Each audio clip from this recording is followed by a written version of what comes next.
গাছের তাল, আস্থা সাহসে ধরে আছে মন বল। গ্রাম হোক বা শহর, মাঠটা হোক যত, তারুণ্য স্পোর্টিং ক্লাব খেলে বুকে তপ্ত। রক্তে ফুটবল, চোখে জোরের স্বপ্ন, এই টিম মানে মাঠে গড়ছে ওঠা হর্ষধ্বনি।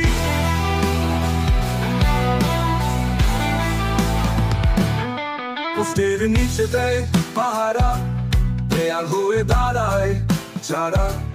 কবি স্বাধীন তামিম ভাই, করে পথে দেয় রুখে ভাই। হাত দুটো তাদের বিদ্যুৎ ঝরে, শটে এলেই বল ধরে ছোটে। পেছনে যারা দেয় রক্ষা পান, আক্রমণ ঠেকিয়ে রাখে কঠিন সাত। আরিফুল আলম, জাহিদ নাজিম, তাদের দেখে ভয় পায় অন্য টিম। মুজাহিদ যেন দেয়াল ঘেরা মাঠ, বলে বলেই কাটায় গোলের কাজ। পা থেকে পাঁচটা গোল করে সঠিক, ডিফেন্স মানে এদের নাম লিখ।